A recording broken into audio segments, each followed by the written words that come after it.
Chapter 22 of The Harbor of Doubt. This recording is in the public domain. Recording by Roger Moline. The Harbor of Doubt by Frank Williams. Chapter 22. A Recovered Treasure. For 5 days Code yawned or rushed through the greater part of Nat's stock of lurid literature. It was the one thing that kept him from falling into the black pit of brooding. Sometimes he felt as though he must go insane if he allowed himself to think.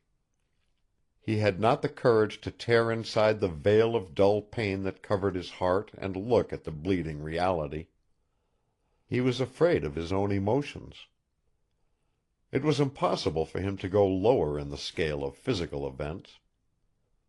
Nat was about to triumph, and Code himself was forced to admit that the triumph was mostly due to Nat's own wits. First he had stolen Nellie Tanner. Code had thought a lot about that ring missing from Nellie's hand. Then he had attached the charming lass in the endeavor to take away from him the very means of his livelihood. Then something had happened. Schofield did not know what it was, but something evidently very serious, for the next thing he knew Nat had crushed his pride and manhood under a brutal and technical charge of murder. But this was not all. His victim escaping him with the schooner and the means of livelihood, Burns had employed a traitor in the crew to poison the bait and force him to come ashore to replenish his tubs. Once ashore, the shanghaiing was not difficult. Code had no doubt whatever that the whole plan, commencing with the disappearance of the man in the motor dory and ending with his abduction from St. Pierre, was part and parcel of the same scheme. In this, his crowning achievement of skill and cunning, Burns had showed himself an admirable plotter, playing upon human nature as he did, to effect his ends. For it was nothing but a realization of Peter Ellinwood's weakness in the matter of his size and fighting ability that resulted in his, Code's, easy capture. Schofield had no shadow of a doubt but that the big Frenchman had been hired to play his part, and that in the howling throng that surrounded the fighters the crew of the Nettie B. were waiting to seize the first opportunity to make the duel a melee and effect their design in the confusion.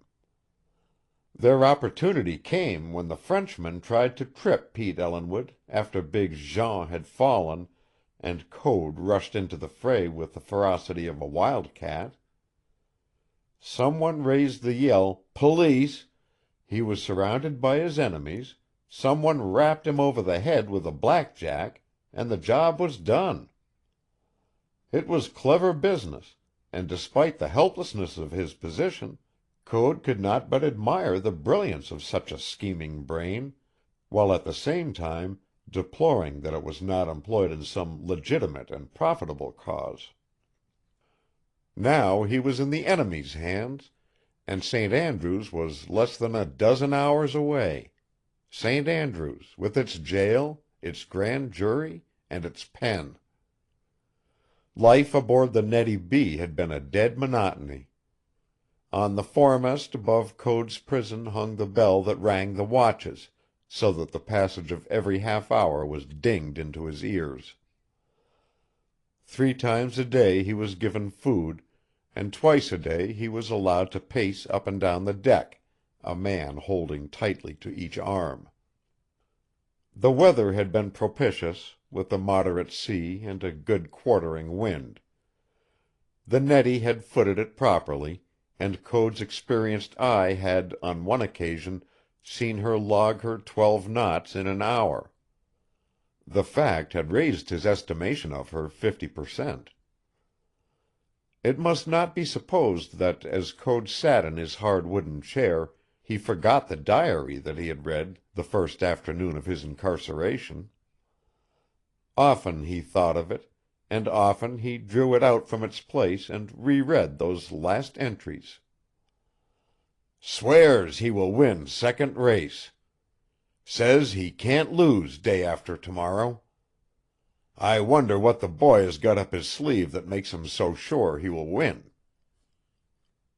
At first Code merely ascribed these recorded sayings of Nat Burns to youthful disappointment and a sportsmanlike determination to do better next time.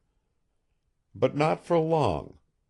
He remembered as though it had been yesterday the look with which Nat had favored him when he finally came ashore beaten, and the sullen resentment with which he greeted any remarks concerning the race.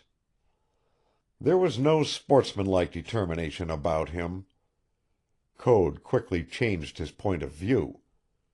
How could Nat be so sure he was going to win? The thing was ridiculous on the face of it. The 50-year-old May had limped in half an hour ahead of the 30-year-old M.C. Burns after a race of 15 miles. How, then, could Nat swear with any degree of certainty that he would win the second time? It was well known that the M.C. Burns was especially good in heavy weather, but how could Nat ordain that there would be just the wind and sea he wanted? The thing was absurd on the face of it, and besides, silly braggadocio, if not actually malicious, and even if it were malicious, Code thanked heaven that the race had not been sailed, and that he had been spared the exhibition of Nat's malice. He had escaped that much, anyway. However, from motives of general caution, Code decided to take the book with him. Nat had evidently forgotten it, and he felt sure he would get off the ship with it in his possession. Now, as he drew near to St. Andrews, he put it for the last time inside the lining of his coat and fastened that lining together with pins, of which he always carried a stock under his coat lapel. As Schofield had not forgotten the old log of the M.C. Burns, neither had he forgotten the threat he made to Nat that he would try his best to escape, and would defy his authority at every turn. He had tried to fulfill his promise to the letter. Twice he had removed one of the windows before the alert guard detected him, and once he had nearly succeeded in cutting his way through the 2-inch planking of his ceiling before the chips and sawdust were discovered, and he was deprived of his clasp knife. Every hour of every day his mind had been constantly on this business of escape. Even during the reading, to which he fled to protect his reason, it was the motive of every chapter, and he would drop off in the middle of a page into a reverie, and grow inwardly excited over some wild plan that mapped itself out completely in his feverish brain. Now, as they approached St. Andrews, his determination was as strong as ever, but his resources were exhausted. Double guarded and without weapons, he found himself helpless. The fevered excitement of the past 4 days had subsided into a dull apathy of hurt in which his brain was as delicate and alert as the mainspring of a watch. He was resigned to the worst if it came, but was ready, like a panther in a tree, to spring at the slightest false move of his enemies. Now, for the last time, he went over his little 8x10 prison. He examined the chair as though it were some instrument of the Inquisition. He pulled the bed to pieces and handled every inch of the frame. He emptied every compartment of the queer hanging cabinet that had been stuffed with books and miscellanies. He examined every article in the room. He had done this a dozen times before, but some instinct drove him to repeat the process. There was always hope of the undiscovered, and besides, he needed the physical action and the close application of his mind. So, mechanically and doggedly, he went over every inch of his little prison. But in vain. The roof and walls were of heavy planking and were old. They were full of nicks as well as wood knots, and the appearance of some of the former gave Code an idea. He went carefully over the boards, sticking his thumbnail into them and lifting or pressing down as the shape of the nick warranted. For they resembled very much the depressions cut in sliding covers on starch boxes, whereby such covers can be pushed in their grooves. At any other time he would have considered this the occupation of a madman, but now it kept him occupied and held forth the faint gleam of hope by which he now lived. Suddenly something happened. He was lying across his immovable cot, fingering the boards low down in the right rear corner, when he felt something give beneath his thumb. A flash of hope almost stifled him, and he lay quiet for a moment to regain command of himself. Then he put his thumb again in the niche and lifted up. With all his strength he lifted, and, all at once, a panel rushed up and stuck, revealing a little box, perhaps a foot square, that had been built back from the rear wall of the old storeroom. That was all, except for the fact that something was in the box, a package done up in paper. For a while he did not investigate the package, but devoted his attention to sounding the rest of the nearby planks with the hope that they might give into a larger opening and furnish a means of egress. For half an hour he worked and then gave up. He had covered every inch of wall and every niche, and this was all. At last he turned to the contents of the box that he had uncovered. Removing the package, he slid the cover down over the opening for fear that his guard, looking in a window, might become aware of what he had discovered. Then, sitting on the bed, he unwrapped the package. It was a beautiful, clear mirror bound with silver nickel and fitted with screw attachments as though it were intended to be fastened to something. At first this unusual discovery meant nothing whatever to him. Then, as he turned the object listlessly in his hands, his eyes fell upon 3 engraved letters, C.A.S.,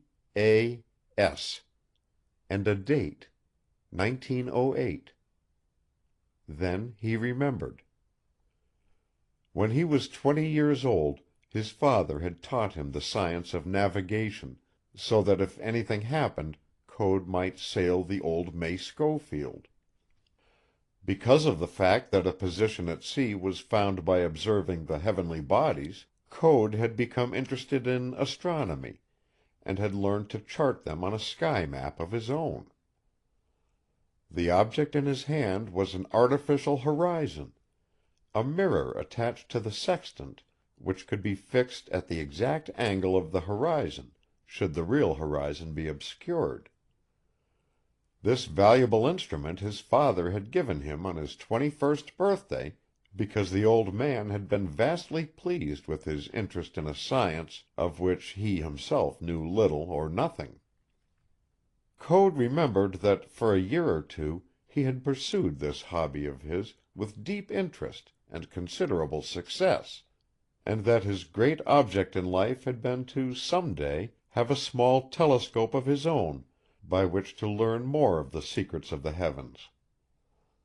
But after his father died, he had been forced to take up the active support of the family, and had let this passion die. But how did it happen that the mirror was here? He recalled that the rest of his paraphernalia had gone to the bottom with the May Schofield.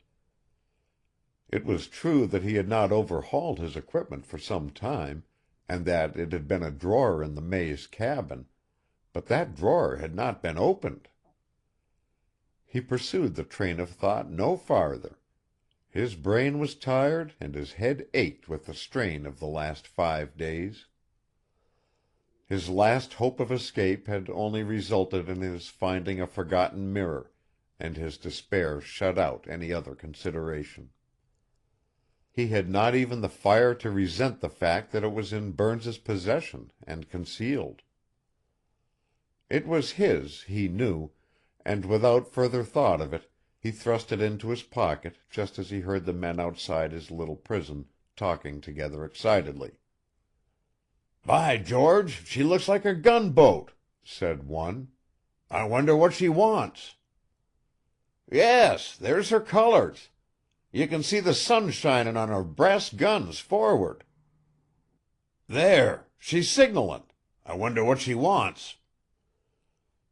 Code walked idly to his windows and peered out, but could not see the vessel that the men were talking about. "She wants us to heave to, boys," sang out Nat suddenly. "Stand by to bring her up into the wind. Hard down with your wheel, John." As the schooner's head veered, Code caught a glimpse of a schooner-rigged vessel half a mile away with uniformed men on her decks and two gleaming brass cannon forward. Then she passed out of vision. "She's sending a cutter aboard," said one man. End of chapter 22. Recording by Roger Moline.